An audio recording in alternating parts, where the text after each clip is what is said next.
Okay. Well, welcome to Arctic Frontiers, Life at the Edge of a Changing World.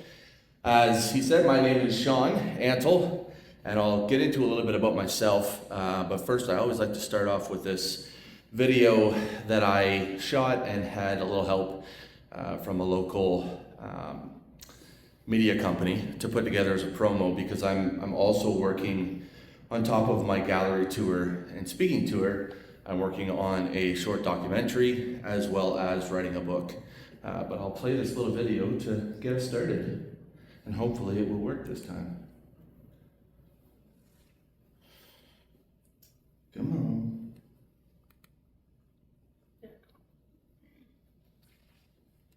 We had some tech problems with it earlier.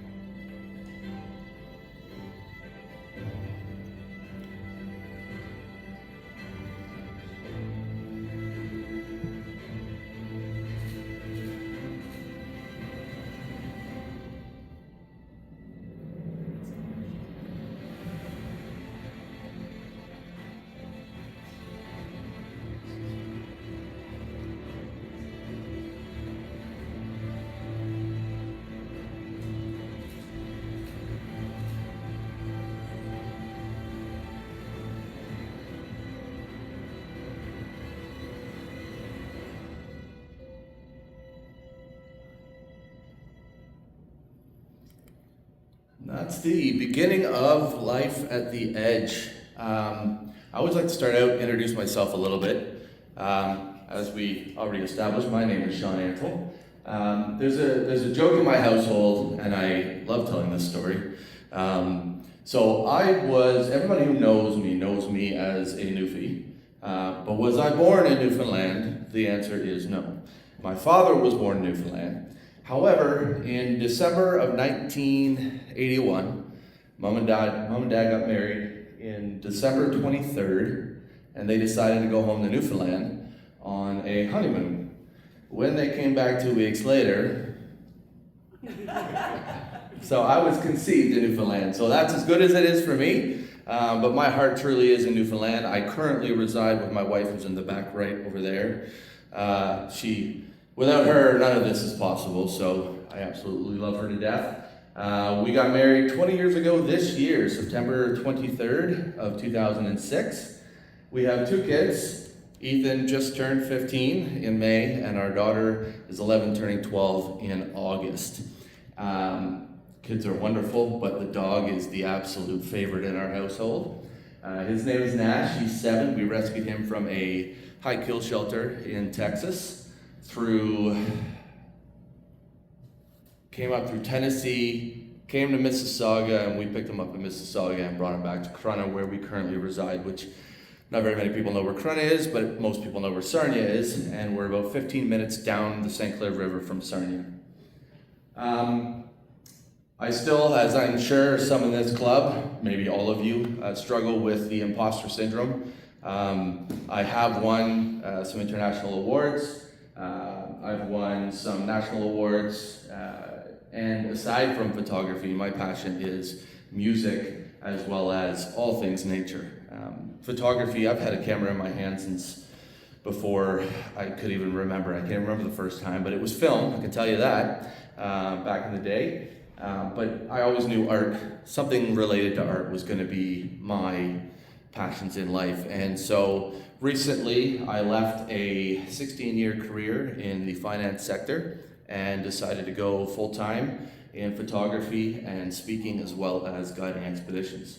So that's a little bit about the man behind the camera.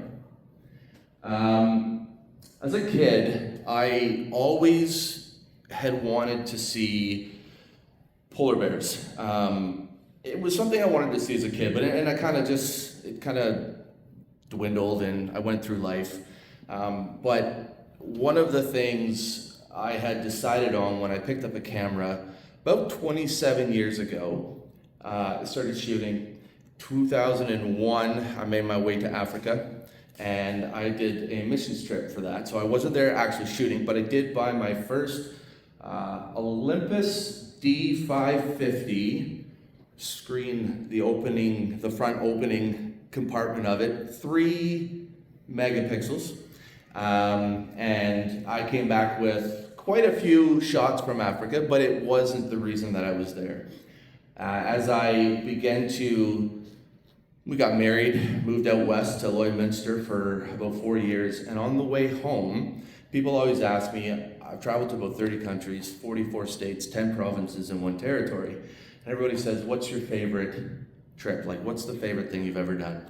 And I would have to say that when we moved back from Alberta back to Ontario, we didn't know the next time we'd get out there. So I bought a Rebel XT, very first line of Canon's Rebel, and I got an 18-55 and then a 70-400 F4.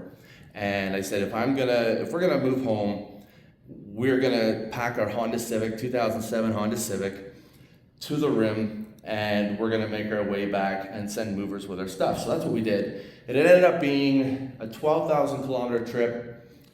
We stayed in a tent 14 nights, hotel 8 nights, the car 4 nights, and had an absolute amazing time. And I would have to say that's where photography for me started to become more than just taking on a trip home to Newfoundland to take pictures of whatever I've seen in friends. That's really when it began.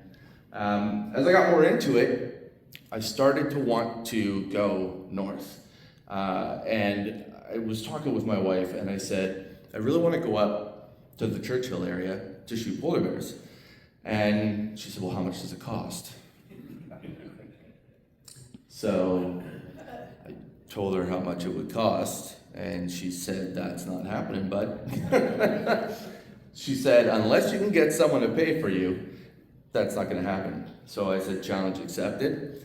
And being in business for many, many years, and I like to tell this, especially to camera clubs, because I've done this to libraries, I've done keynotes, I've done all kinds of different ones, but when I'm speaking specifically to a club, I like to tell this little piece of it, because oftentimes, especially for those who are trying to make it into maybe a little bit more than a hobby, maybe a side gig, or maybe your full-time gig like myself, people always go, how do you get up to Churchill to see polar bears when your wife won't let you go? So I approached all of the businesses that I had come to know through 16 years in business, and basically pitched the idea that, look, I'll get a banner, I'll get shirts, I'll do like live Instagrams and all kinds of different things, and put little packages together, and somehow convinced 14 companies to give me $10,000.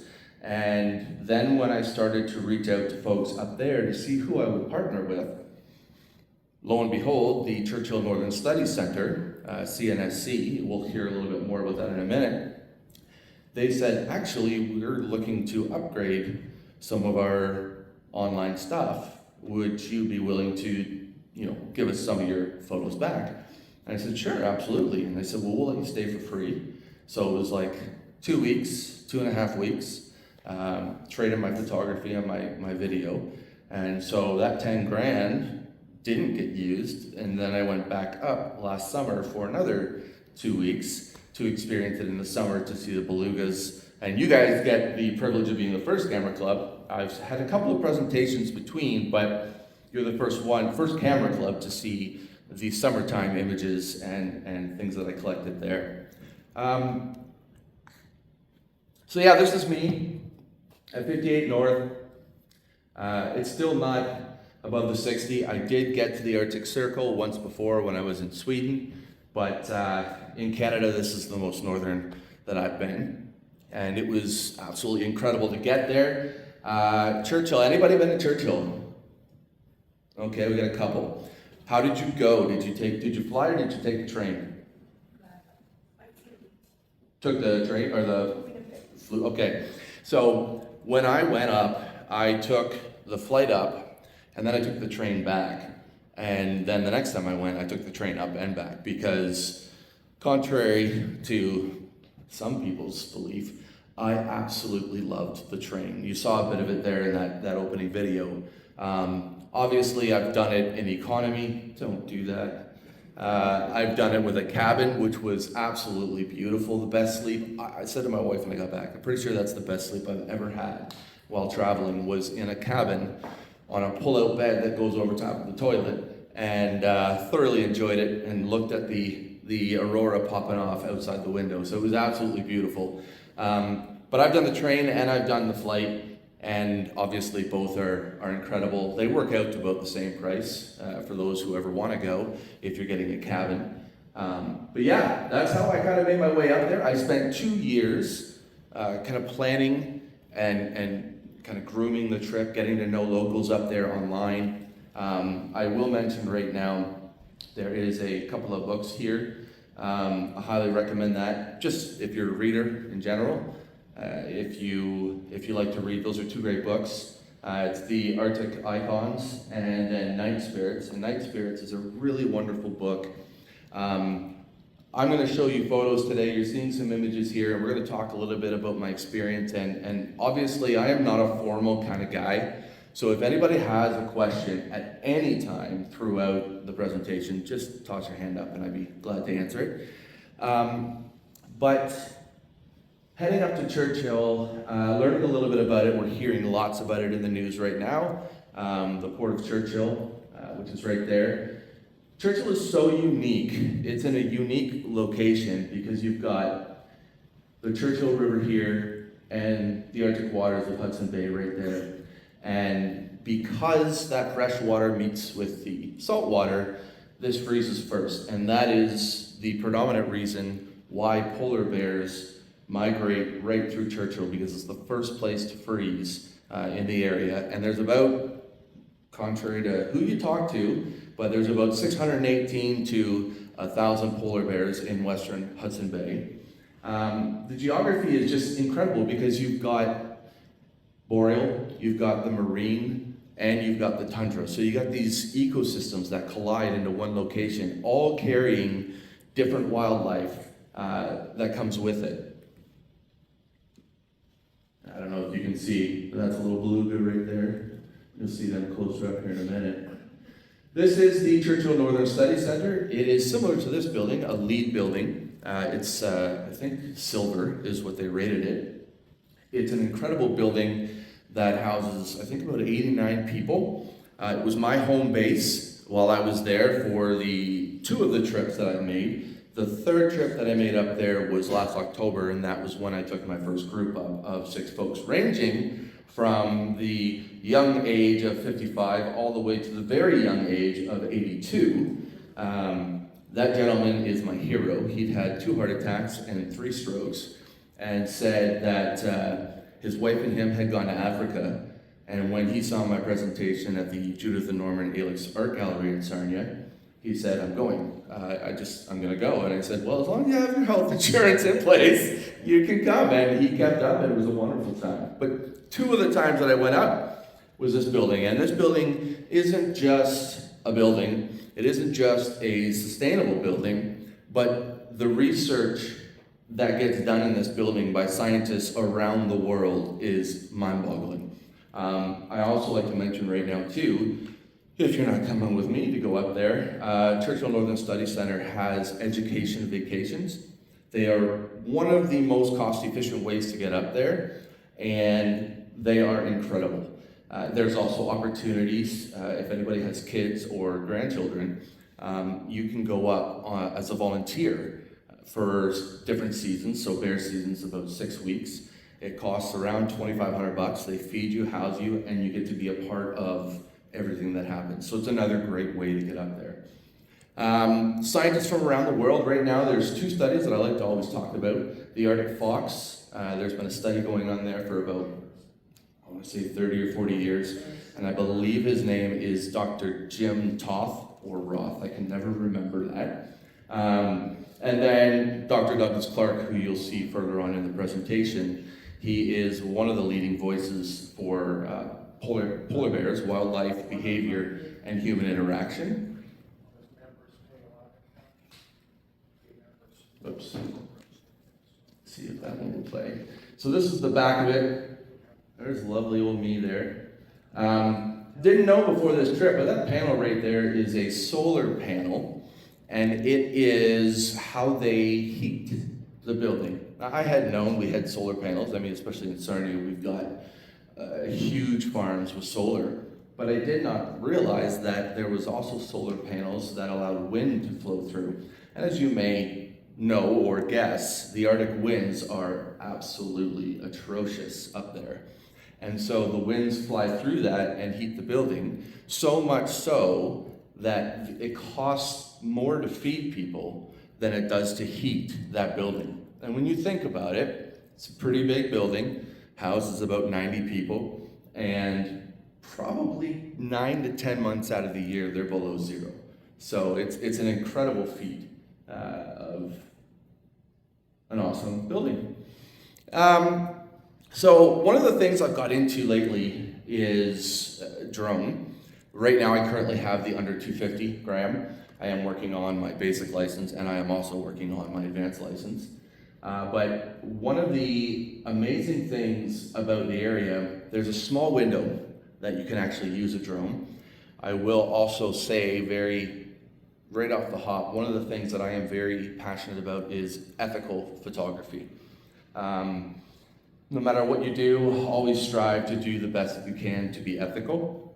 And so anywhere that I flew my drone was in an area that was allowed, but even still, after going up there and spending nearly 6 weeks, there's a lot more that I've learned as I've gone on. But one of the things I really wanted to do well there was capture the SS Ithaca.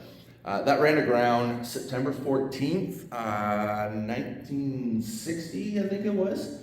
And it has become a landmark. If you go to Churchill, this is one of the things that you're going to capture. And in the winter, what's cool, and in the summertime I think they do it as well, is they'll do tours out to the Ithaca. You can hike out in the summertime, and in the wintertime they'll take skidoos out there, or snowmobiles. I call them skidoos, sleds, snoofy, I mean. But this is a really, really unique landmark in that area. And so I wanted to get as close as I could to get some images of it. And you'll see as we go along, when it comes to the art of photography, I mean, it's art, and it's all subjective. One of the things that I like to do as I move more and more into conservational photography is place man and nature and wildlife and try to create that imagery that shows it. And this was one of those images that I just really wanted to get, and you'll see more of this guy as we go throughout the presentation.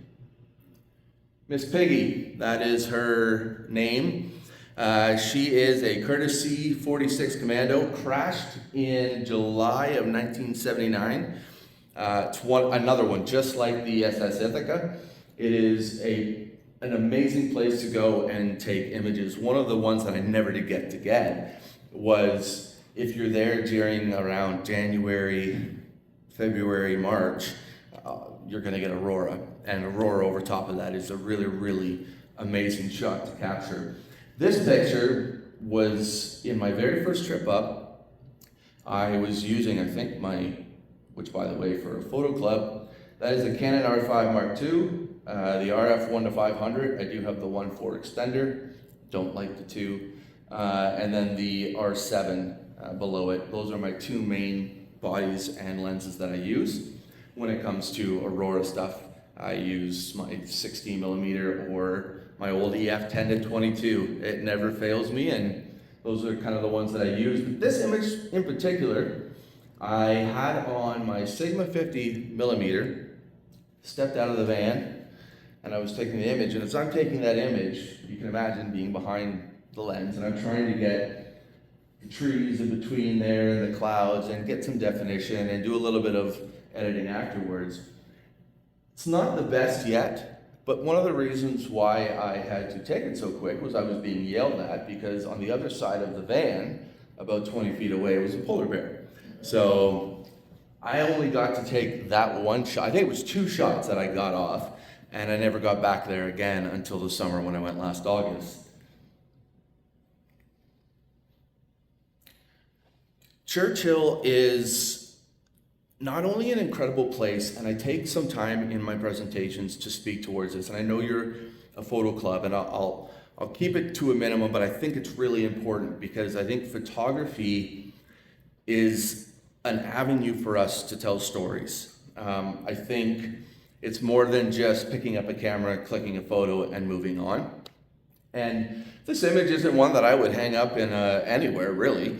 But one of the things that I love about it and why I put it into this is, as you may know, when we talk about Churchill, it was an Indigenous gathering place. And there are a plethora of different Indigenous communities up there.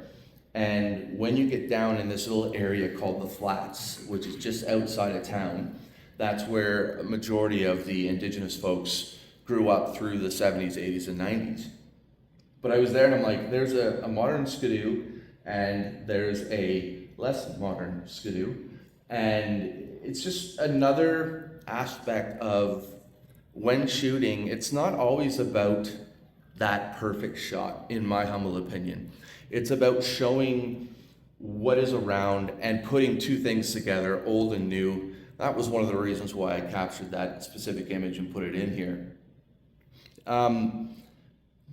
Indigenous life in Churchill was not always, and still isn't, pretty, for a lack of better words. The book, Night Spirits, that I highly recommend again, especially if you're going up there, but just in general, talks about the Saïs Dene and how in 1956 the government forcibly removed them.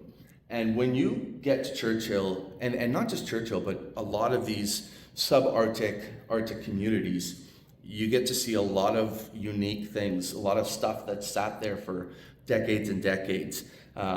Where the CNSC, the research center, is, they're located out on the rocket range. And back then, that was the spot where they used to shoot the rockets up into the atmosphere for science and research.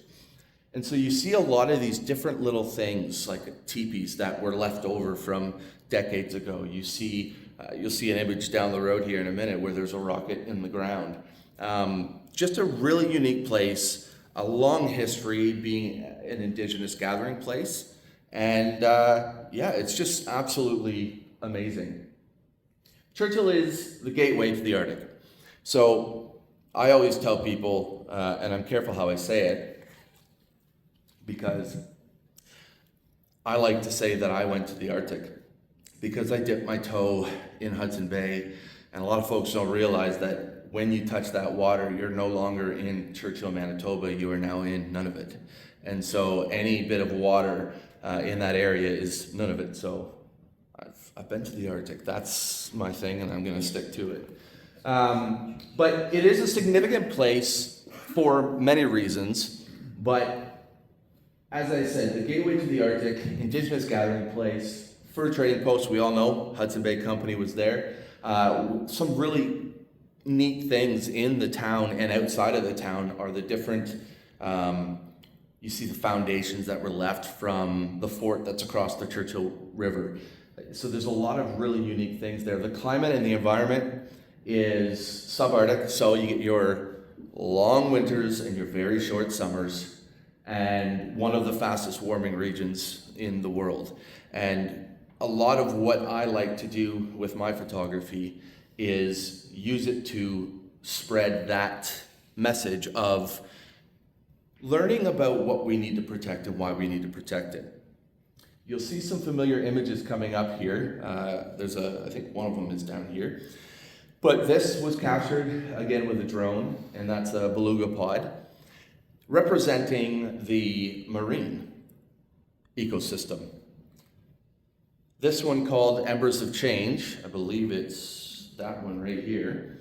One of the things I experienced when I was up there was the wildfires. And so this is a sunset shot, but the haze that is going through is from the local wildfires. And just before I got up there in August, this was from November of 2024, but August of last year was even worse with the wildfires. And telling that story, the reason why I titled it Embers of Change and why it's actually printed on actual wood, spruce wood, is that story that goes behind the image. It's not, I mean, in my humble opinion, it's not a gorgeous, stunning image, but it's the story, I think, that I see behind it, between the boreal forest, between the wildfires, and a warming climate. I think is a very important image that tells that story, and then printing on the wood. I don't know if I have these other images in the actual presentation, but that one over there is called On Thin Hope. It's printed on acrylic, and the acrylic stands for the ice, and the ice that is melting very, very fast, and you see a mom and 2 cubs on that. This one right here is called King of the Arctic. It's printed on metal to represent the tundra. You'll see that kind of theme throughout my gallery, and tonight I have, I think, about 80% of my gallery show here, so feel free on the tables at the back afterwards and up front to take a look at the main images from my gallery exhibit. Funny story about this image here, that's the Ithaca in the back right there, but we were driving down it's the Churchill Wildlife Management Area, which is just outside of Churchill, and you can take your vehicle, like if you've rented a vehicle or if you're with an organization, and there's certain areas that you can go, and then there's certain areas that you're not allowed to go, that the tundra buggies are allowed on. As we were driving out, I noticed this glimmer of sun, and I was a solid kilometer, maybe even 2 kilometers away at the time. And I said to myself, I wonder if that's a polar bear. So I got up, and you can't really see it in the image. This image is actually probably about that long. I did a panoramic. I took I think it's about 8 shots, stitched them together. But just here is a massive ravine, and then you come up onto another outcrop, and I was parked right over here. And this is one of the things you'll learn if you've been up to Churchill, or if you ever want to go to Churchill. There's an ongoing joke in Winnipeg. You know in Winnipeg who's from Winnipeg and who's from Churchill by the way people round corners. Because Winnipeggers and people like us, we would just turn the corner, but folks from Churchill, they like to take this wide angled turn around the corner because it literally can be a polar bear around any corner. And when I got here, I put the drone up, and sure enough, on the other side of that rock face was this 800 to 900 pound polar bear. If I hadn't seen the glimmer and thrown the drone up in the air, I would never have known. And I had just arrived after people had been there. One of the problems that they have up there right now is folks who go up and try to do it on their own, and they don't hire guides, and they don't really know what they're doing. Well, they were outside their vehicle, just standing around taking photos of the sunset. And that bear could have easily, even though that's a pretty large ravine, he could have easily been there within 10 or 15 seconds. And you see that far more often than you want to when you're up there. I always like to talk a little bit as well about sea ice. It is so important to the ecosystem in the north, but it is also important to you and me. And folks always wonder, maybe not so much folks in Oakville, but definitely where I live in Sarnia-Lambton, right on the edge of the Great Lakes, when the sea ice melts and the oceans rise, if it goes up even 3 or 4 inches on the oceans, it wipes out so many locations that are on coastal lines between the Great Lakes and between, like, you think Indonesia, you think Japan, Australia, all these places that are affected. But more important than that is polar bears are now spending an entire month longer on land than they were 20, 30 years ago. Give you an example. I went in 2024, and I think they reached 141 days on land. And for every day that a polar bear is on land, it loses 2.2 pounds. So when you think about the math, 141 days at 2.2 pounds, you start to understand how desperate they are come bear season, which is October, November, to get back out on that ice. Because without that ice, they can't hunt seals, and that is their primary source. So conservation for me is a big thing, and when I'm out capturing anything, I'm trying to tell the story. I'm trying to relay the message that I feel is important. Just images like this where you've got mom and two cubs, you just kind of looking off in the distance, and you can see, right, the sea ice is formed here. This is still open water on the background, and then you also see the imprint of man from the buggies. And it's just one of those things that I always really want folks to think about the images that they're seeing. This one was almost one of my favorite images, but it was the almost image that I didn't get.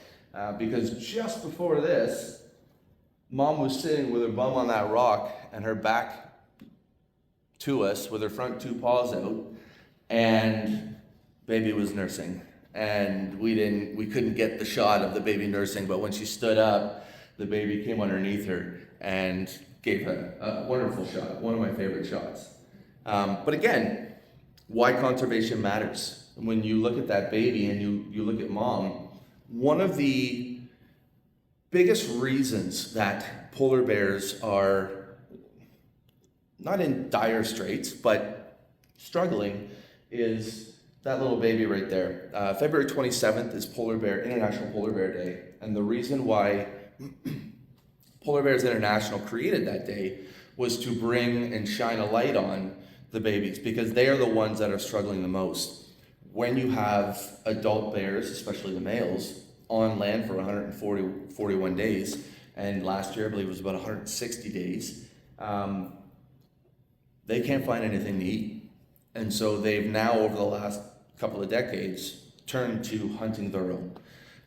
They will hunt, actively hunt, and if caught, eat any baby polar bear that they can. So just this image alone, for me, speaks to that fragility of nature and of the next generation of polar bears. A real emotional connection, I think, in this image here. And when it comes to EXIF data for me, I can tell you right now, most of my shots follow along if it's a shot like this, I'm f8. Typically, that's the sharpest area in my lens and on the R5 for me. Shutter speeds, when they're sitting still like this, I'm 1/500 to 750. And if they're moving, I'm sitting around 1/2000, 1/2500. Those are kind of my normal settings. When I take that camera out, if I'm heading out in my truck and I'm taking the kids to school or something, I bring my camera everywhere. It's married to me. And that's generally what my details are at. F8, 1/2000, and I'll generally keep ISO on auto just in case. And I always, nothing to do with the Arctic, but I always like to tell this story to photo clubs. I was setting up at a gallery in Sarnia Lambton, and I had been hunting foxes for years. I live in an area where foxes are quite, like the red foxes everywhere.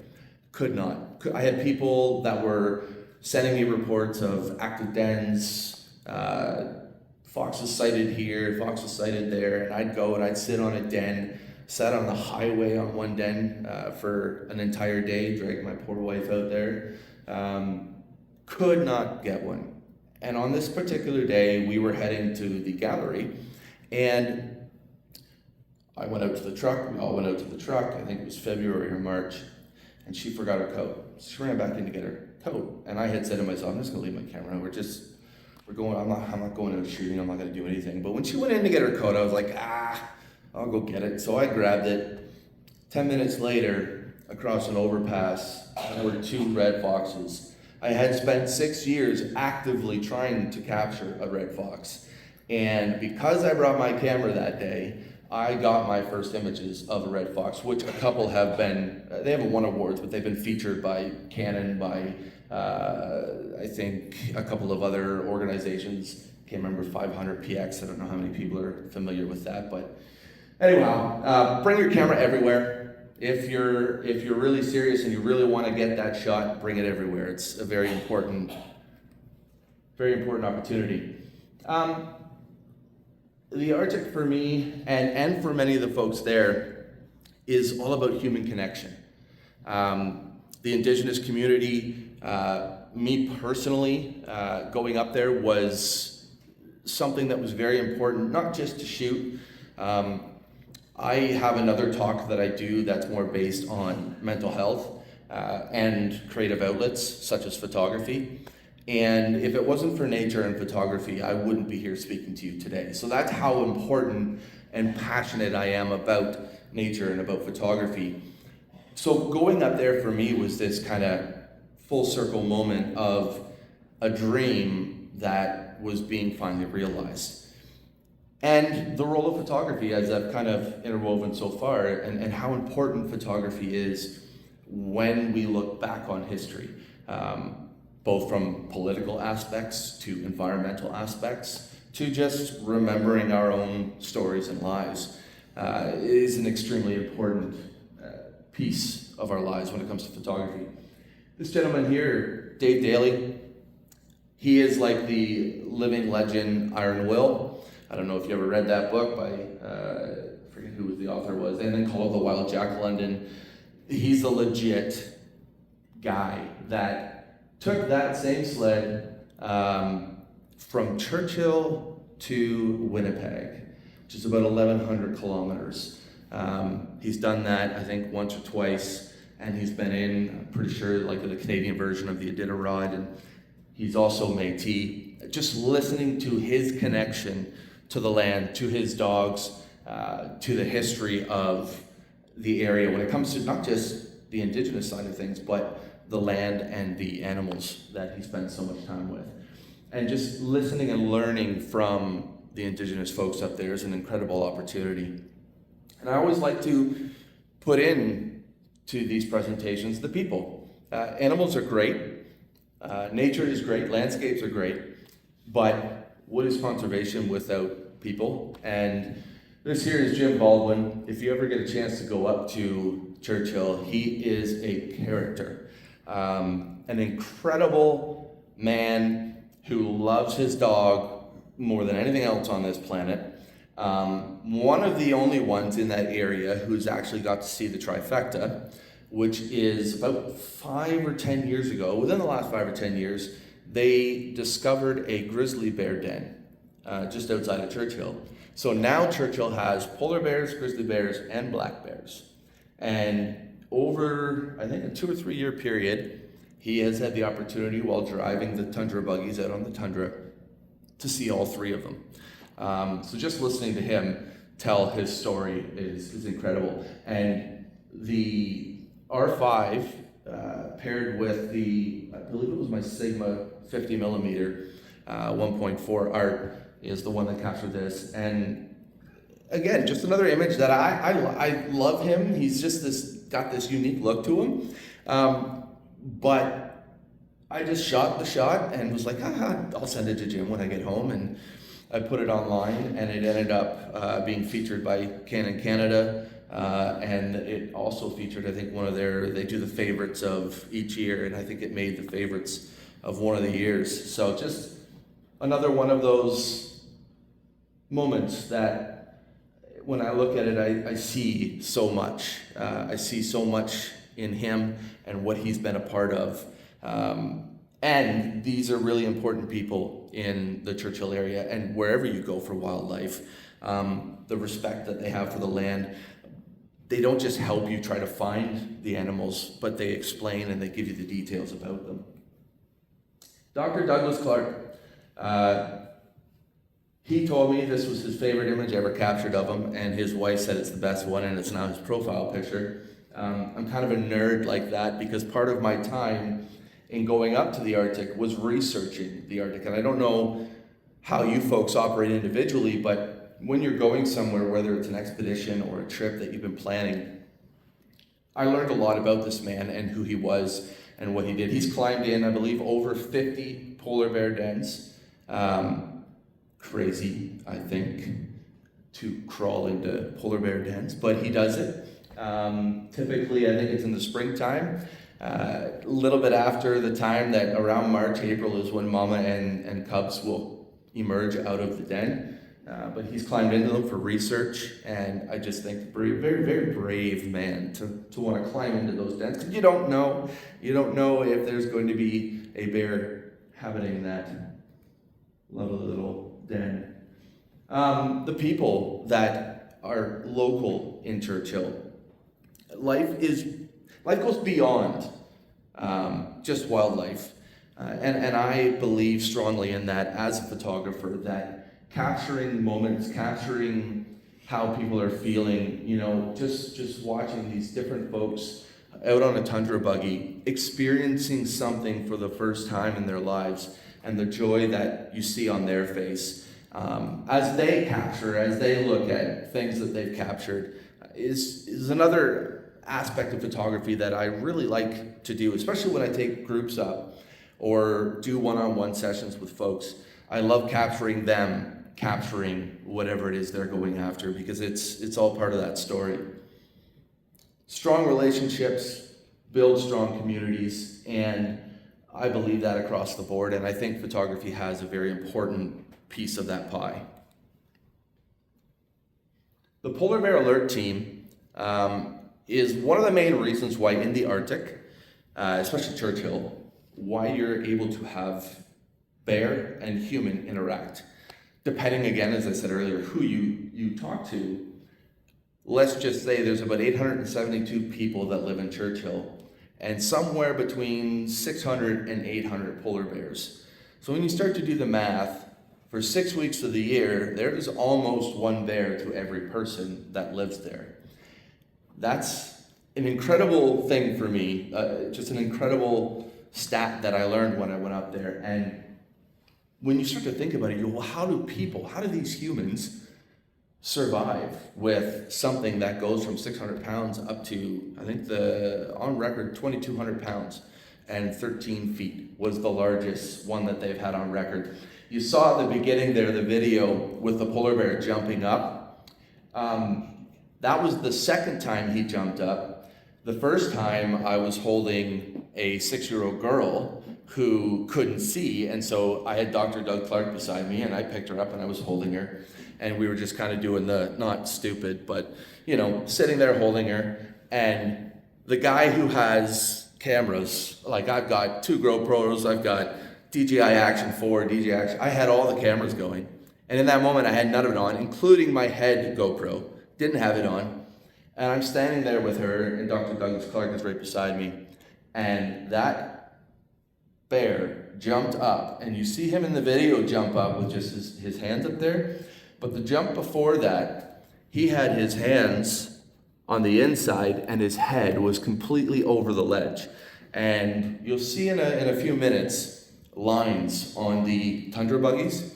Those lines represent feet, and the highest line mark is 9 feet, and you'll see there's about another 3 to 4 feet above that 9-foot mark.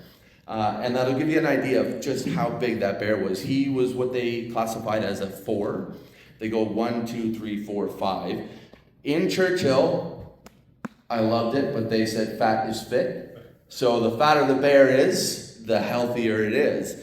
And so that bear in particular, they classified as a 4, which would be around the 1,200 pound mark. And he was probably a solid 9 foot tall, standing, and then his hands extended as well. So you'll see just how big that is.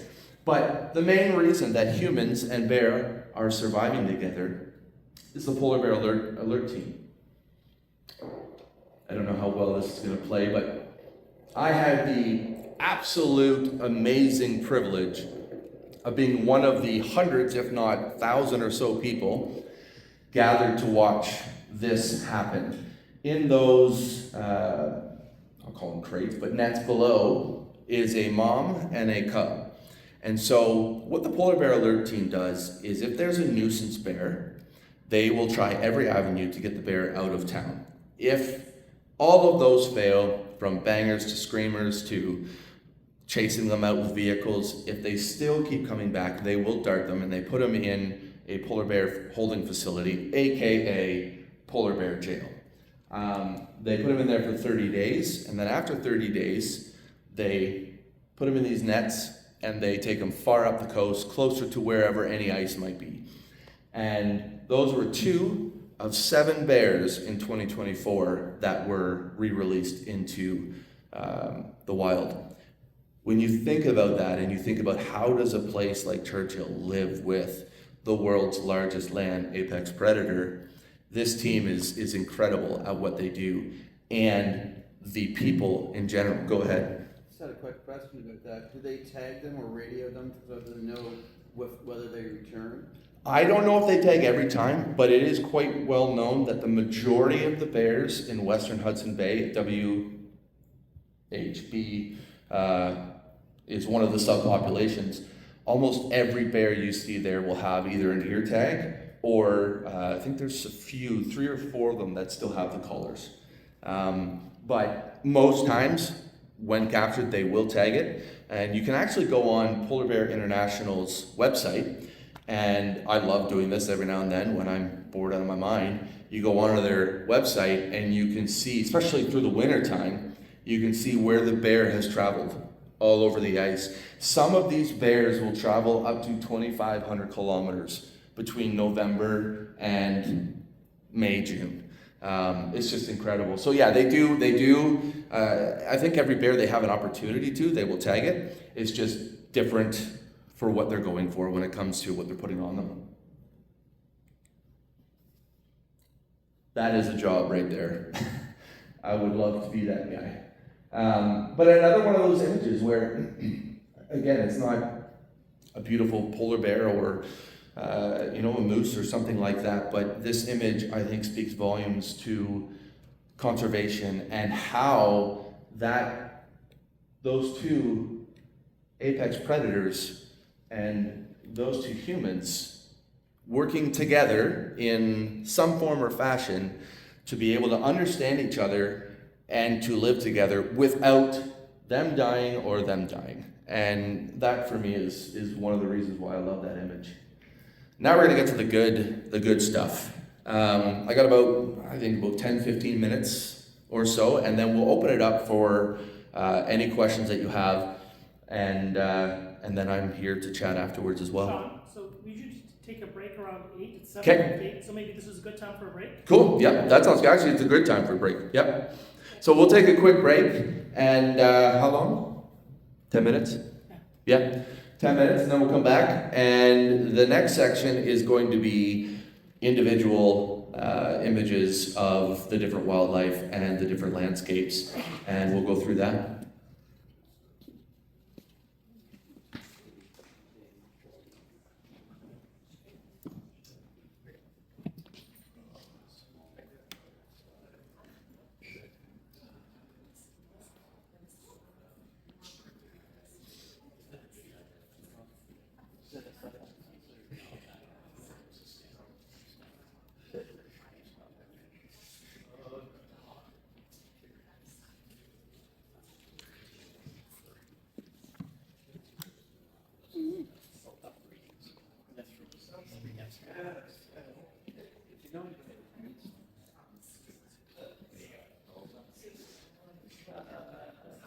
We had the original, but I have one.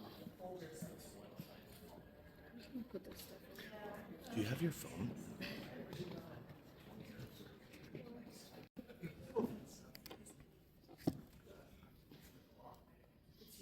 Testing 1, 2. Welcome back. So we're gonna get into the polar bears here. I was just chatting with the gents here about part of the problem in Churchill and photography in general, right? No matter whether you're going, to Tanzania or if you're going on to Churchill, is how to deal with capturing and shooting wildlife, but at the same time not encroaching on them and keeping that whole ethical side of things.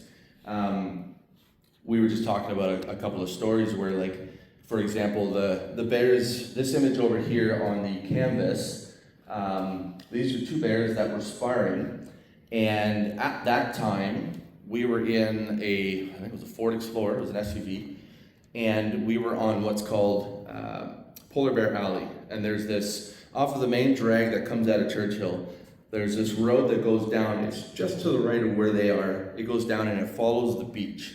And that's called Polar Bear Alley, and you can guess why it's called that. We pulled up, and these two males, younger, probably a sub-adult, which is between the ages of 3 to 5, and a male adult. And they were sparring for a solid 45 minutes, and most of the time that they were sparring, they were from me to the edge of the stage away. At any given moment in time, the furthest that they were from us would have been about 30 meters, maybe 40. But they were in this room sparring the entire time that we were there. And part of the problem when it comes to endangered wildlife, like polar bears, there were people over here standing out of their vehicles, and there were people over here standing out of their vehicles, and then you had people along the alley there in their vehicles. The bears got nowhere to go. And that's part of the problem when dealing with capturing, especially in the Arctic and the edge of the Arctic in Churchill, polar bears, is there's a lot of people. And they are getting more stringent, more strict, which is a good thing. But it is interesting to pay attention and hear from the different sides. You've got operators, you've got locals, you've got indigenous, you've got guys like me who are photography guides, then you've got the government, municipal, provincial, federal, you've got environmentalists, and everybody has an idea of how it should be.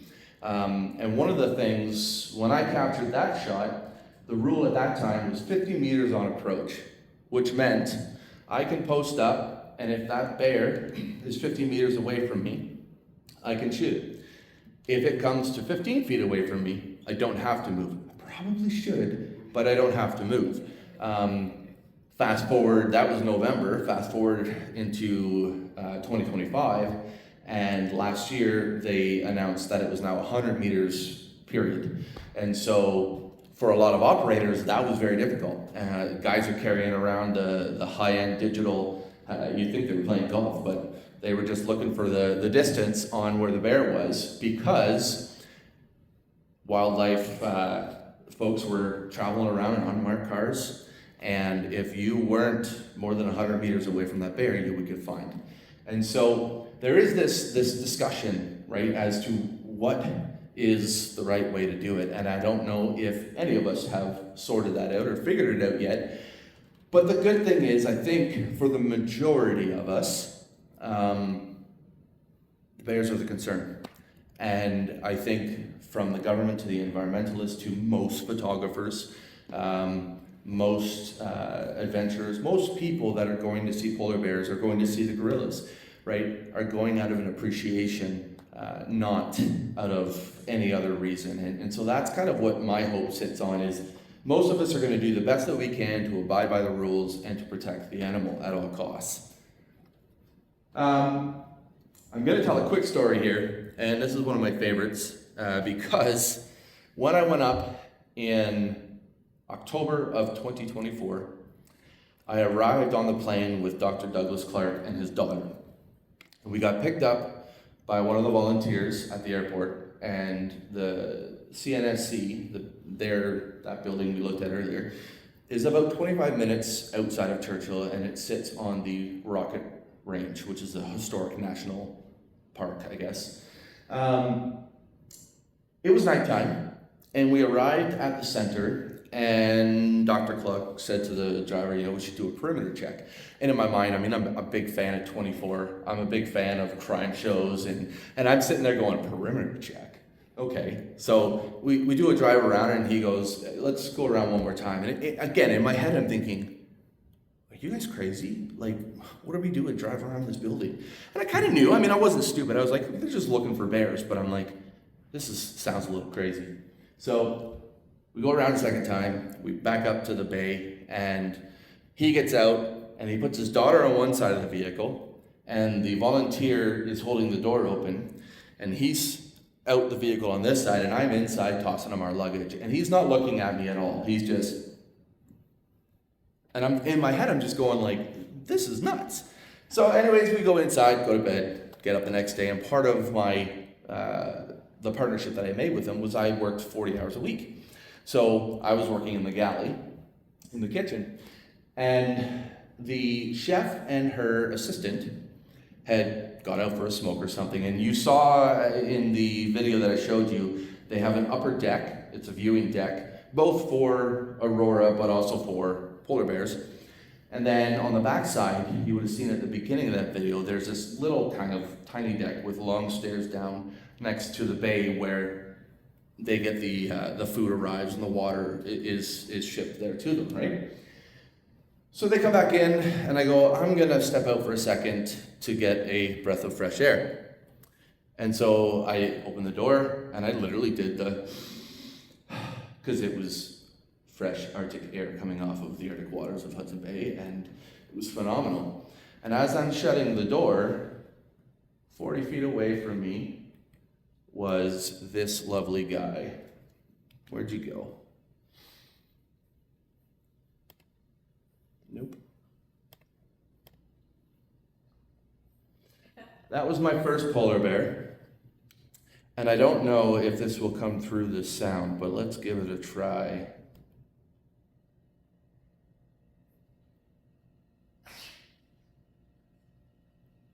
Come on. Tell me that's not the song you hear going through your head when you look at that photo. I literally lost my mind. That wasn't the exact spot of where he was when I first saw him, but I shortened the video for the presentation, but in that video that was going down the building, there's a pair of propane tanks. And when I was closing the door, he was from here to the other side of the room, away from me. So I ran back in, and I'm like, and she knew, the chef knew there was a bear, and I'm like, there's a bear out back. And she just kind of looked at me, and she was like, go. Because I was supposed to be working, but it was my first bear. So one of the things you do most places in Churchill, but especially at the center, because they're so far out of town, and the alert team isn't there, they're not on site, is you go into a lockdown. And so I ran through the whole building yelling bear on site, and then what happens is everybody goes out to the viewing deck and wherever the bear is, and then whoever is the bear guard that's on site grabs the 12-gauge shotgun and stands by the door to see if they're gonna leave on their own, but if they're not gonna leave, then they'll go out and they'll shoot a banger off, and then they'll shoot the screamers off, and then they'll get in a vehicle and chase it off. Thankfully, after about 45 minutes, a gentleman that I know quite well from another operator was coming into the center, and he was in one of their big buses, and so he actually chased it down the road off the property. But this was one of those full circle moments where I spent 45 minutes capturing this bear, and I tell my wife, she's like, this is one of her favorite shots, and I'm like, if you're a photographer, how many here pixel peep the heck out of their photos? Does anybody do that? Because I am so anal, like I will zoom in 400 times, and if there's like a pixel out, I'm like, oh, this isn't good enough.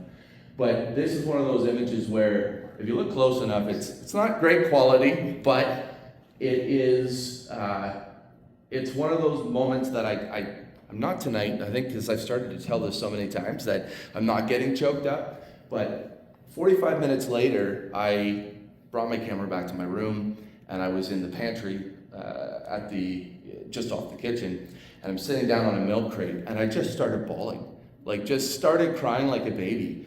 And I'm sitting there, and there's part of me going, what are you doing? But then there's the other part of me that's realizing, like, it was a polar bear. I mean, how many people get to see a polar bear? Not at a zoo, right? Not at the Cochrane Polar Bear Facility, in the wild. And it just was one of those moments where, again, if you're in one of my other talks where I talk about my personal story, where it came from, I would never have dreamed in a million lifetimes that I would be sitting before this majestic animal taking pictures of it. And so it was just an incredible moment. I never got any great images of that bear. The light was starting to get dark out, and obviously it was my first time shooting the polar bear, so I'm like, okay, white subject, got to expose for the, and I was just all over the place. My adrenaline, if you go onto my YouTube page or my Instagram, you'll hear me, I sound like a fangirl who just saw the Backstreet Boys for the first time.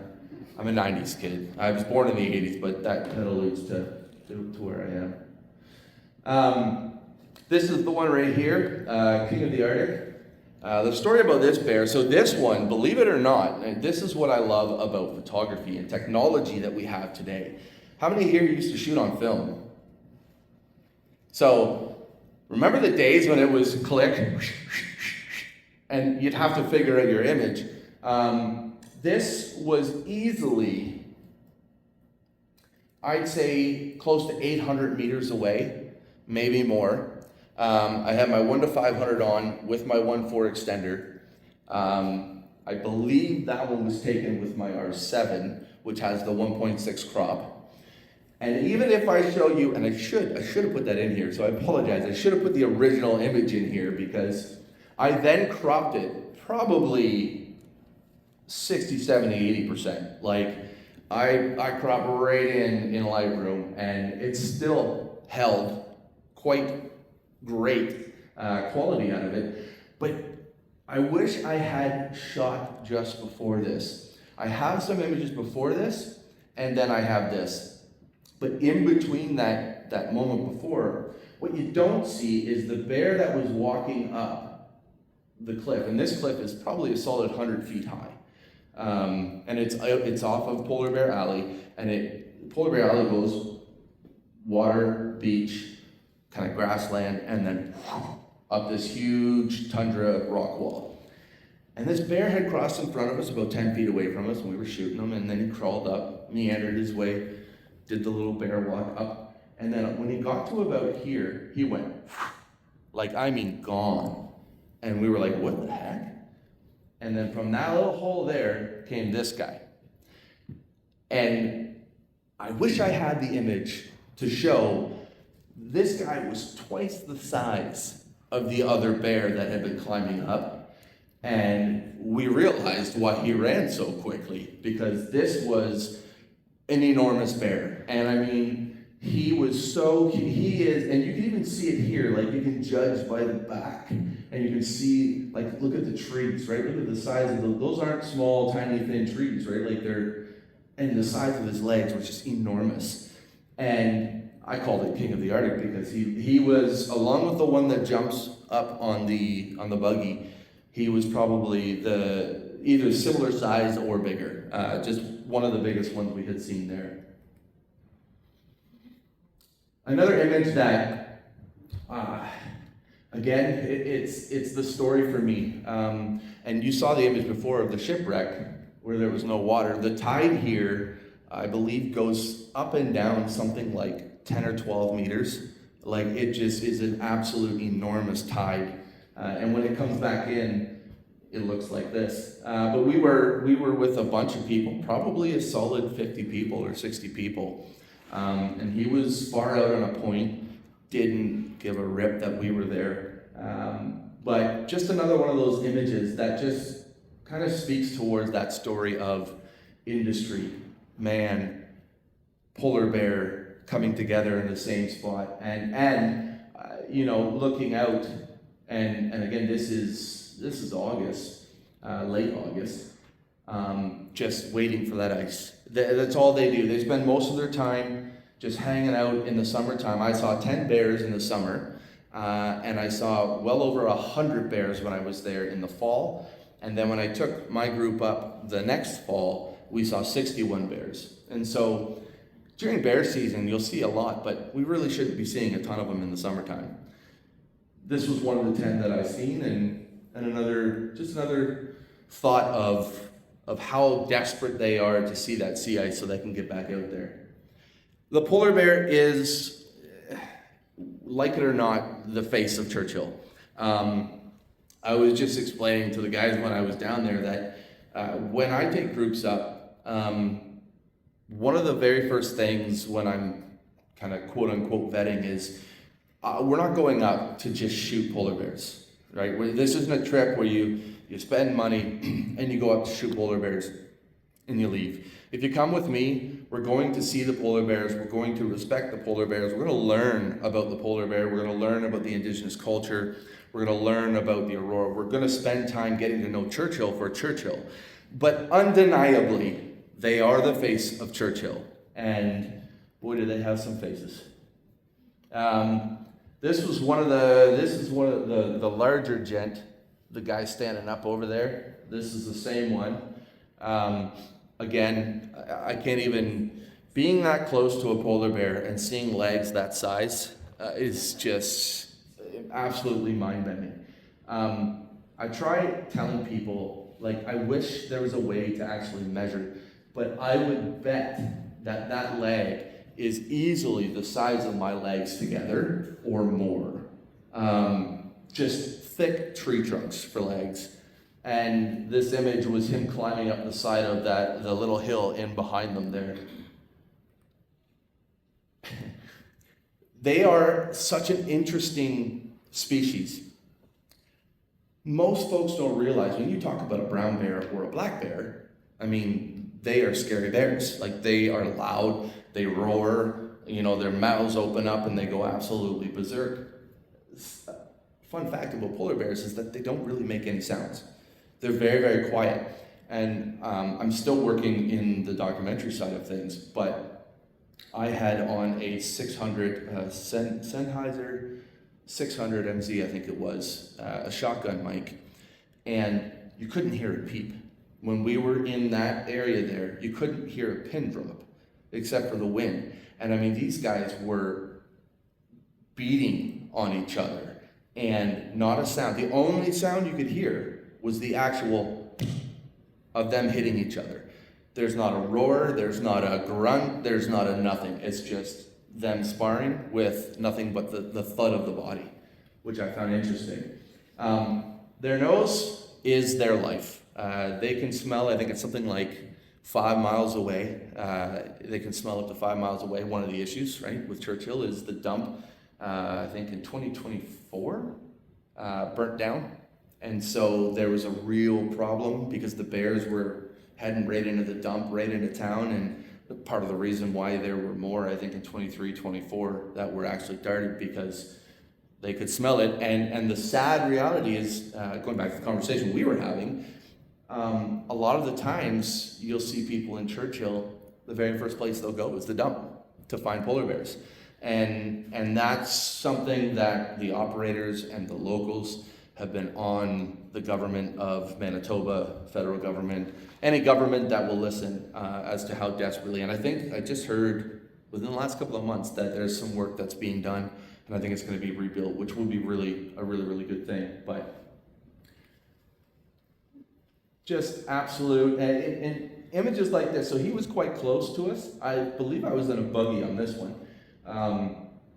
And so, like, one of the things I always try to focus on is the eye, because really, I mean, we all know that when we're photographing wildlife, it's easy to just say, get the eye in focus. But the reason I believe to get the eye in focus and to focus on the eye is the entrance to the soul of whatever being, whether it's an insect, whether it's a moose, whether it's a polar bear. And I loved taking images of them with their eyes closed, or just, you'll see a few, I think, coming up where they're just laying there and just waiting for the ice to come. In this image, just look at that. That boy's seen some things. The scars on his face, as they call him Scar. There's another one, he's not here, but he's about 200 kilometers up the coast, and they call him Scarborough. And the organization that has lodges up there is Churchill Wild. And Scarborough, I guess, comes back and has been coming back for over 20 years. And the reason they call him Scarborough is he's got a nastier scar than this guy.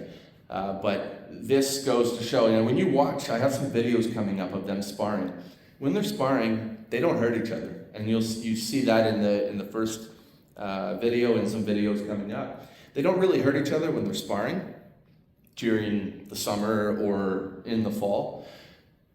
When you see those happen is like March, April, May, when they're out on the ice and they're looking for their lady to hook up for 2 weeks, and then they move on and do their own thing. And during those 2 weeks, that's when they end up like that, is when they fight to the death if they have to show dominance, to take over a territory, or to say, no, she's mine.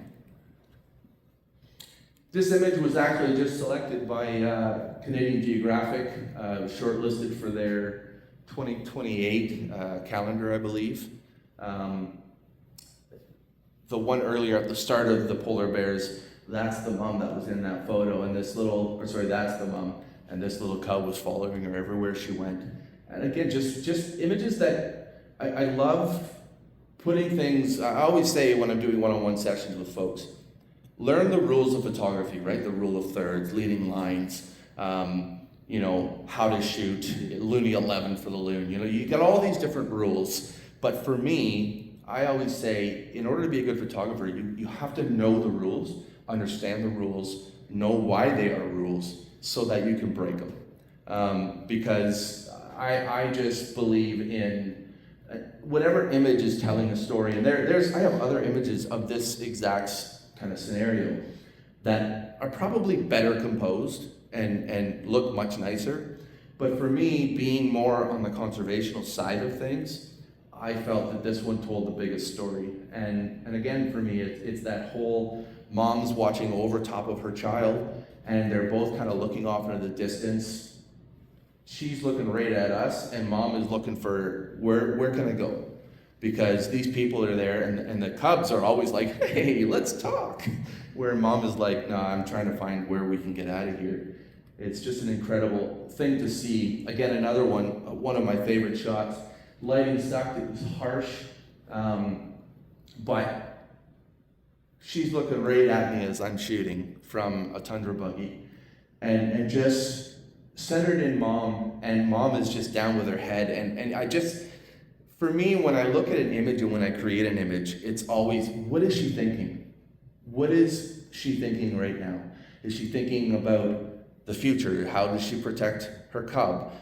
When's the ice going to come? And then you see the youthfulness of the cub, who's just like, I don't really care what's going to happen tomorrow. I just see this really big white buggy and this guy that looks like a crazy man who's hanging off the side trying to take a shot of me. Just another one of those stories. One of my favorite images that I've ever captured in my entire life is this one. What do we title that, Tara? Too Young to Know, I think is the title we went. We arrived actually near the dump, so if I'm looking out, the dump is over here, and there's this big kind of boggy area where the boreal has ended and the tundra is picking up, and we've seen this white blob out probably 400, 500 meters. And I had the drone, again, I was in the drone spot, and so I put the drone up because we wanted to see, we knew it was a bear, but what was it? And so I sent the drone up and went over, and as soon as the drone went down, again, you'll learn very quickly, I'm a sentimental, I'm a crybaby, I just start bawling, because this image, to see mom and a cub in the middle of an area so affected by a warming climate, waiting for sea ice, there's so many stories that come out of that image for me. And thankfully we have the technology now where I believe this was sitting somewhere at about 60 meters or 80 meters in the air, had the zoom on in it, and then once again, cropped the heck out of it and created this image. Just one of my faves. Funny enough, this one is like a brother hug, or is he wrestling? Just before this, he actually ran about 40 yards. So I didn't get the image of when he actually makes the impact. And when they make impact, it's like a snowstorm in the middle, because the snow comes flying off of them and swirling around them. But the behaviors is really what you look for with polar bears is, are their ears pinned forward? Are they pinned back? Is their nose twitching to the right or the left? Because that's their sense of danger, or if they're okay.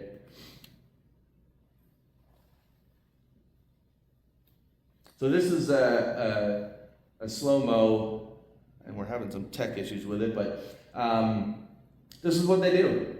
These guys spent 45 minutes. It almost looked like, I don't know, they were romantically involved or something. It was hilarious. The gentleness, they mouth each other, and then they just get all, their teeth would bar, and they throw their hands up around each other, but not once, and you can see in this one a little bit, not once do they bite down. It's just this little nibble. And fun fact, scientists do not know why they do it. There is no scientific proven this is why polar bears spar. Obviously, it could be like a dog, right? They're playing, they're blowing off some steam with their boy. There's no real knowledge as to what or why. Just a lot of theories, but it is one of, outside of seeing that mom and a cub curled up together, or seeing a mom and a baby nursing, watching bears spar. In the 6 weeks I've been up there, I've seen 5 sparrings. That they're not an occurrence that you see every time. People spend $25,000 to go up to Churchill, and they've never seen a bear spar. We saw, in this trip alone, we saw 4 sparrings, and I only saw 1 spar in the 2 other trips. Just an absolute incredible sight, and again, not a sound. Not a sound. A pin drop could be heard, and the thump of their bodies hitting each other.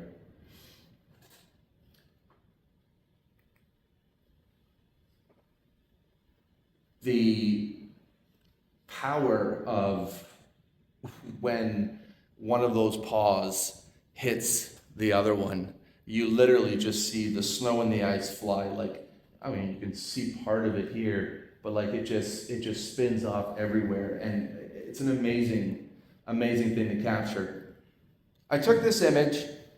The R5 Mark II is 30 frames a second. So going back to all of us who use film, I had an image that won, was runner-up in the Cangio Photographer of the Year 2023.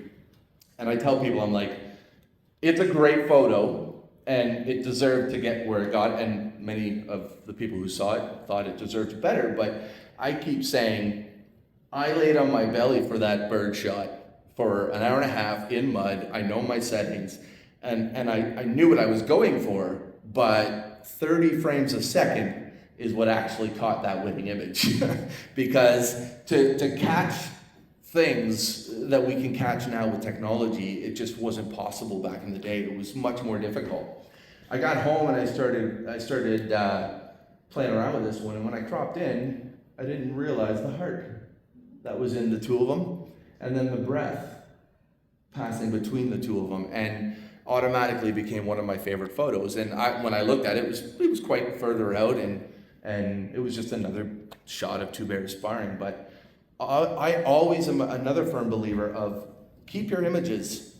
I go through when I'm in the field, I'll delete my images, the ones that I know are absolute garbage, but then if they're questionable, I'll leave them in there, because once you get home and you get it up in a computer, you never know what you're gonna see. And that's why I now have about 20 terabytes of images, because I can't delete images. and I've gone back and found images that I took 6, 7, 8 years ago, and I've zoomed in on the hand or on a beak or on a feather, because there's just so much that you can find in an image that maybe we want to toss away, but maybe there's something in there. Again, that's that image right there. This one I titled Where Ecosystems Collide, because it's such a neat photo. You've got the marine ecosystem of the Arctic waters of Hudson Bay. You've got the tundra of the Arctic tundra. And then you've got remnants of the boreal forest as it fades away into the Arctic. And then you've got the world's largest land predator. And it's just one of those images that, again, I think I love it, but it's in the middle of a snowstorm. Winds were 80 kilometers an hour. So I did the best that I could, but it's more of the story that's behind that image. And so much is in that image alone. Another thing you'll see People think polar bears are white. They are not. They are more, I'd say 95% of them are, the easiest way to describe it is urine colored. That is, they are like a light yellow to quite yellow. The only ones that are absolutely pure white that weigh about a pound and can fit in your hand are when the cubs are born. They, for the first year, are pretty much pure white as snow, and then they begin to turn into the yellows. And that is the actual, I did no coloration changes in this because I wanted to show that. And I try to do that with most of my polar bear images because everybody thinks a polar bear is white with a Coca-Cola can in his hand, and it's just not true. Again, another phenomenal image. This is one of the first that a camera club's getting to see. This image has also been selected for a couple of different other organizations. Those ravens are brave.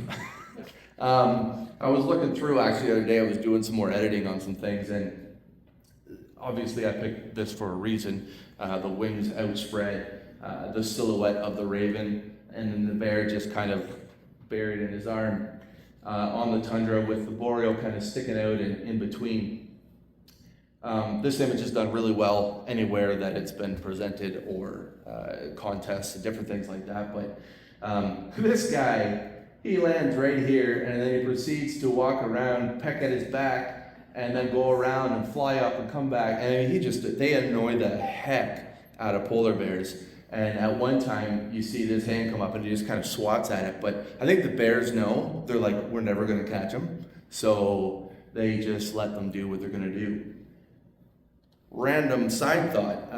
One of the things that polar bears are doing that is an adaptation from climate warming, and I got to see it, videotape it, and I have pictures of it. It's just they're not, I didn't think they're good enough for my presentation, but they were pretty far off. And what they do is they now know in the summertime when the Canada geese are there and when they're molting, they cannot fly. So what they do is they'll wait on the edge of the lakes, of the freshwater lakes that are all over the place.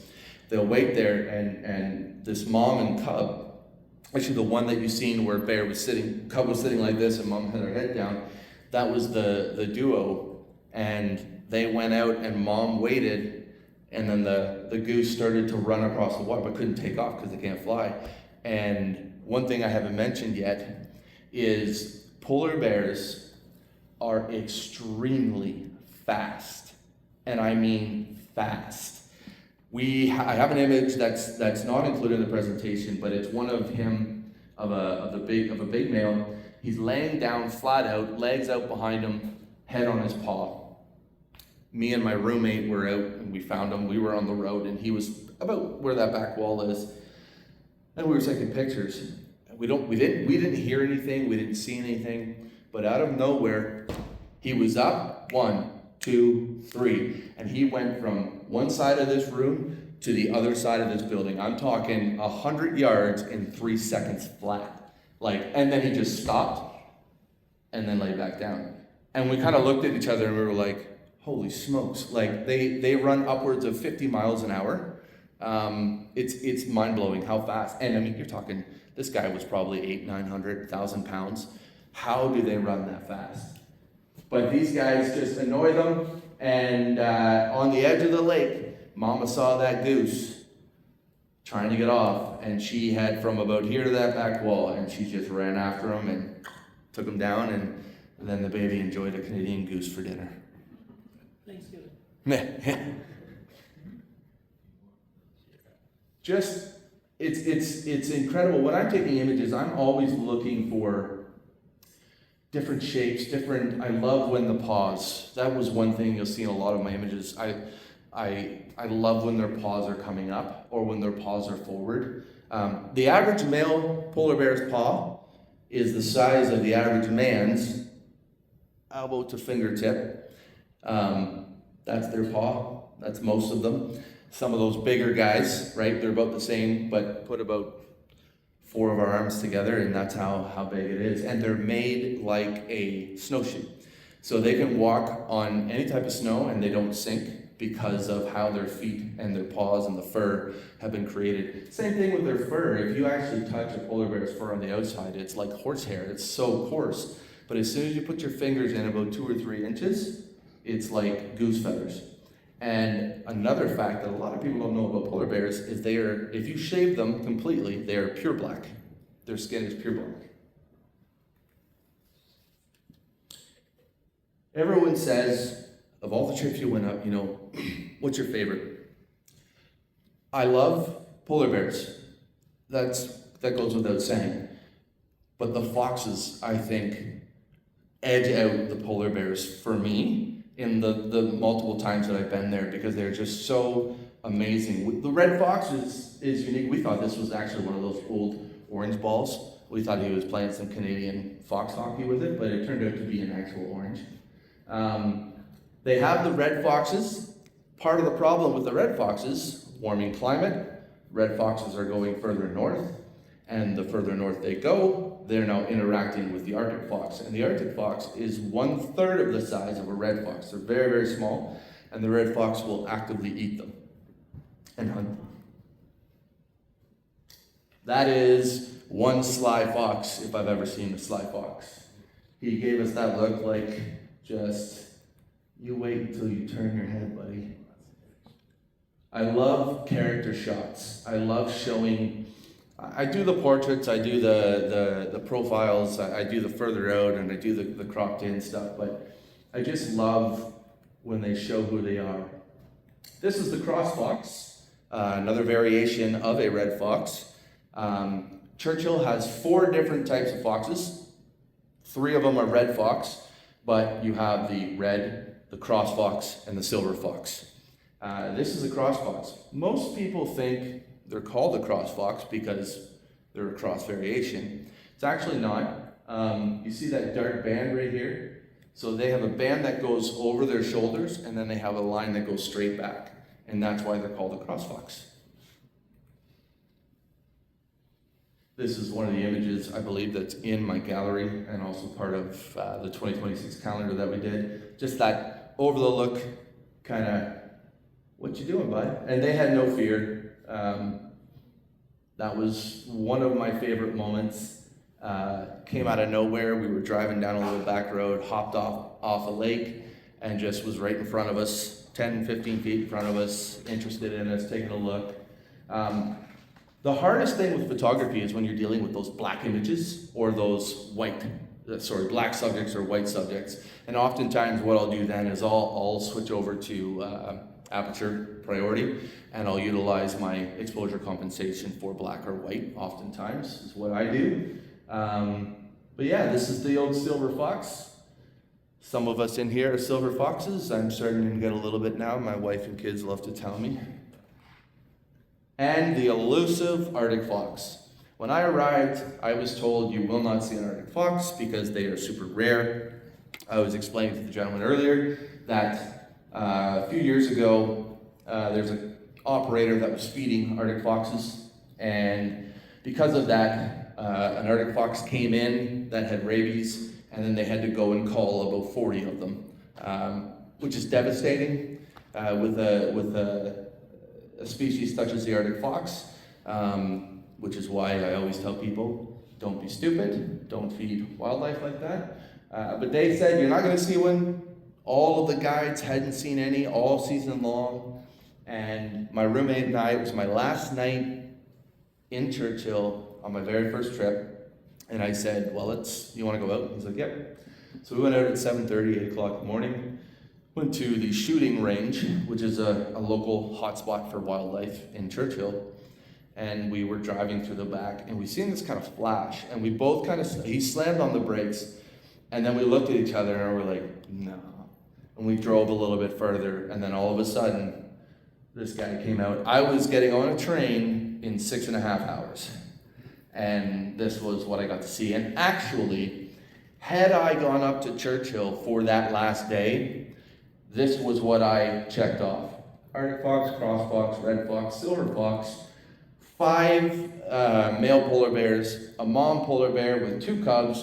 The mom and the 2 cubs were being hunted by 2 male polar bears. I saw the aurora bang off like I'd never seen before, and it continued when I got onto the train. And I also saw the sunrise and the sunset on the same night today. That was one day. In less than 12 hours, I seen just about everything you could see, which makes sense why they now have trips as well. Single day trips. I think they go to Hamilton and Toronto, cost about $2,500 or $3,000, and you can fly up 5 o'clock in the morning. You get up to Churchill, you head out on a buggy, you have dinner in Churchill, and you're back home before you go to sleep. It's a lot of money, but I know 3 individuals that have done it, and they've seen polar bears, they've seen foxes, and one of them went up and only saw 1 bear. So you take your chances with that, but it also is much more affordable than $25,000 for some of them.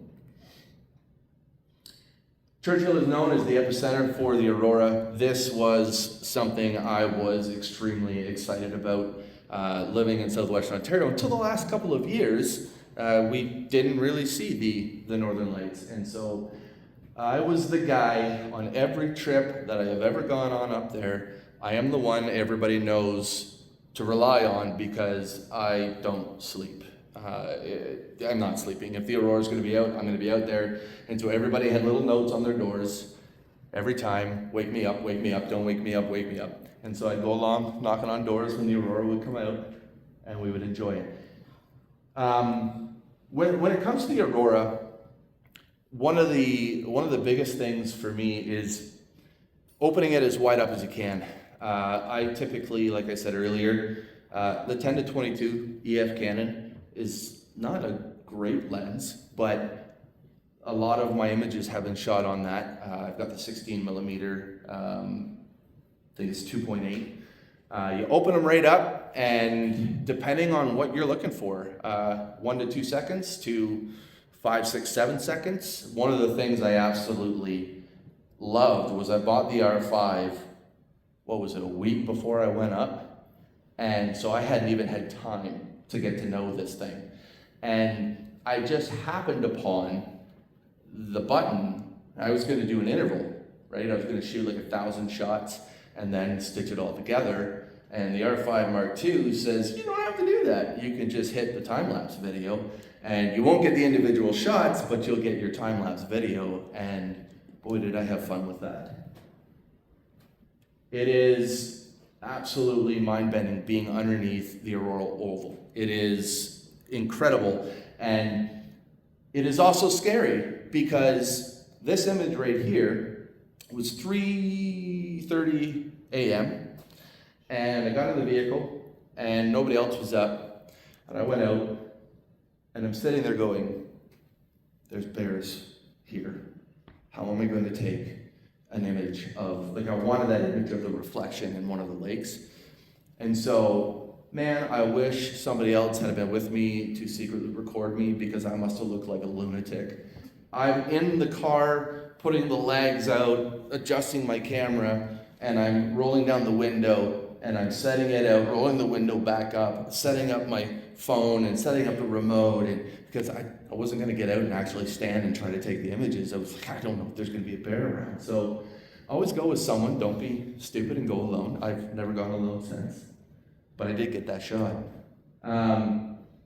It's the aurora, and I was there in August and I was there in October, November, and that's not even aurora season. 300 out of 365 days a year. 300 out of 365 days a year, the aurora can be seen in Churchill, Manitoba. The only time that it isn't available in those 300 days is if there happens to be cloud. I can tell you from experience of having spent 6 weeks there, probably 8 out of 10 times the aurora comes out every night.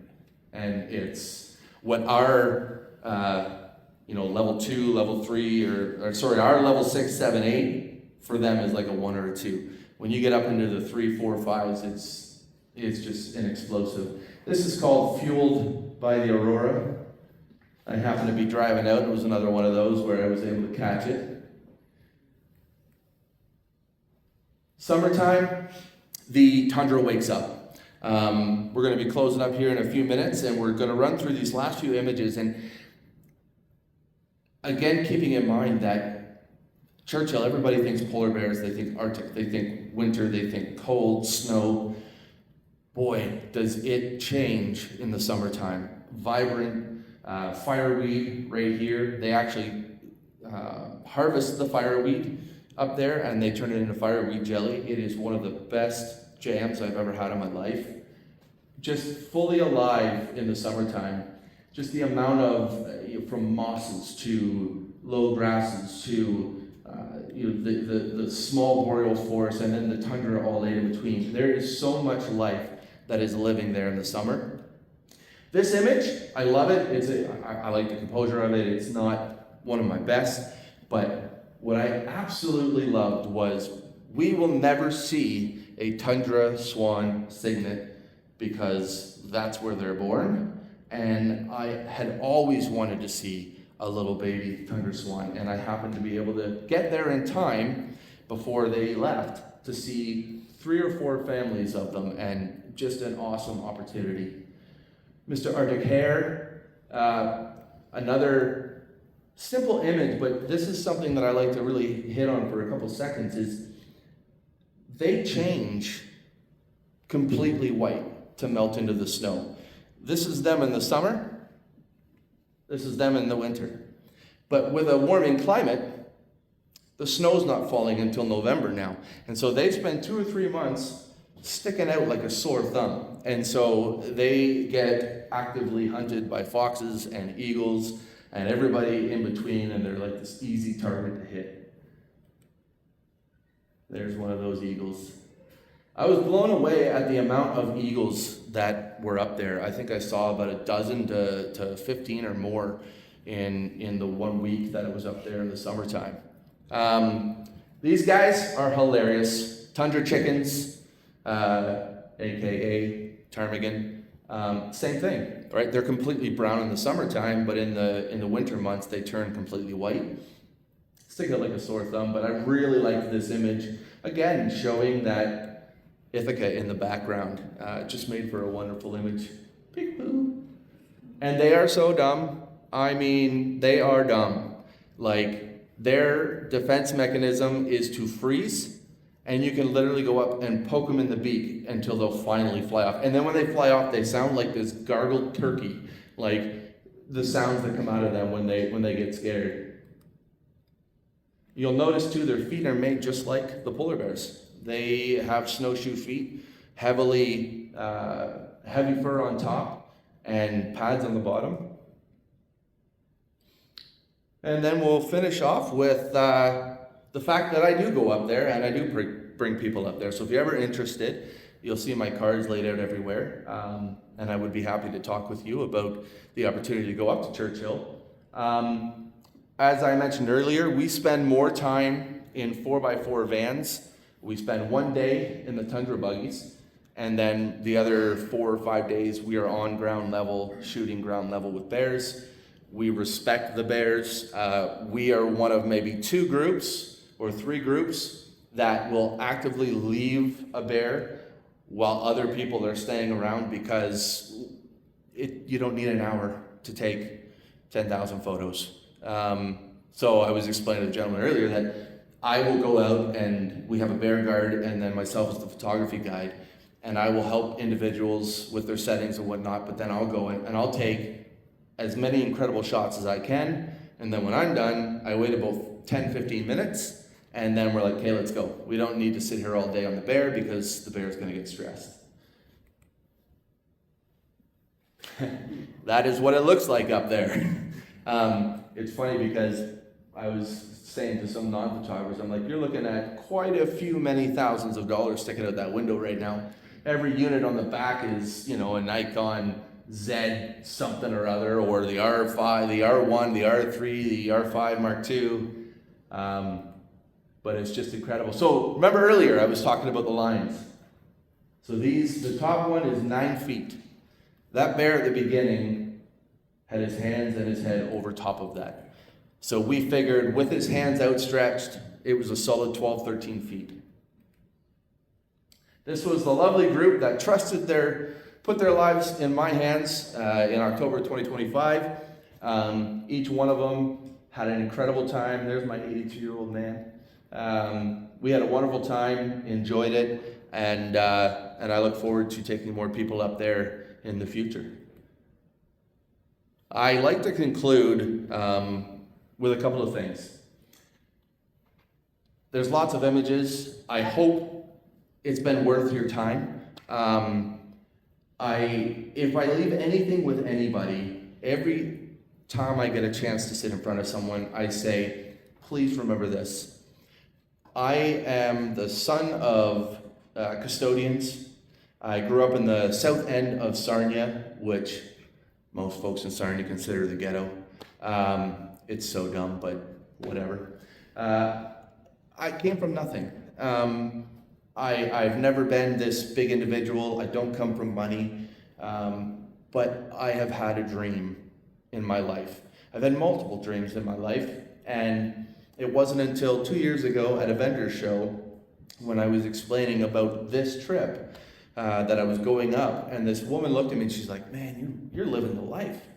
I was like, oh yeah, and she walked away, and then it just hit me. And I think that's why I was bawling my eyes out on the milk crate in the pantry, was I really was living a dream come true. Being in an area, capturing an animal such as the polar bear. And I hope, no matter what age, he's living proof, 82, 2 heart attacks and 3 strokes. Any age, it doesn't matter. If you have a dream, chase it. Never stop chasing your dreams. No matter how young you are, no matter how old you are, age is meaningless. There's always a way to find and chase your dreams and arrive at those dreams. I'm living proof. If we had time, I'd get into my life story, but I have no business standing on this stage being in that place. But somehow I have been blessed, and I have been able to find my way here and find my way there. And I hope, if anything, that inspires each and every one of you. Spreading awareness. If you had told me 3 years ago that I would be talking about melting sea ice and a warming climate, I might have laughed at you. But one of the main reasons I went up there was because I needed to see tangibly firsthand what this looks like. What does a warming climate look like? What are the effects that are happening? And I can tell you, I learned, and it really did affect my life, and that's why I use these presentations, to do a little bit of talking and weaving in Churchill and conservation. And I hope that everybody's inspired. You're all here because you're photographers. Those are just a tool.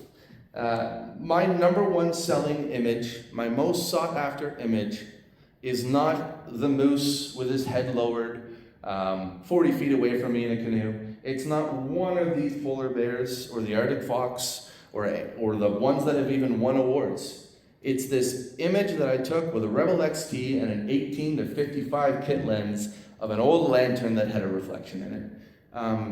These are just tools. It's what you see, it's what you're looking for, it's what you want to capture, and what story you want to tell. And so I leave you with that. Each time you put your eye behind that lens, what is the story you want to tell?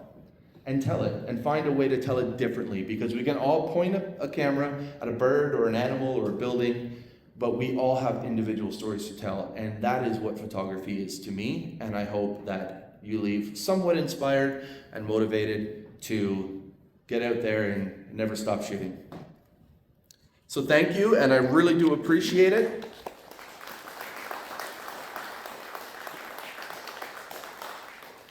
I almost made it on time. But yeah, if you have any questions, I'm going to pack up and I'll be around here and happy to answer. If you want to connect further, I am on Facebook, LinkedIn, Instagram, YouTube. Please, by all means, follow, like, share. That's how I build my business. No, I'm not making bank on this. Tax guy told me I lost $5,000 last year, so every follow helps, every comment and like helps, but more importantly, I want to connect with individuals just like you because that's what I really care about. I'm not a competitive guy. I believe that photography is photographers helping photographers. So look me up. Got questions? Want to go on a trip? I also do local things, Algonquin Park, local areas. I do one-on-one sessions and I do Zoom stuff as well. I'm all over the place and I love to meet you. So thank you again, folks. I appreciate it. And thanks for having me.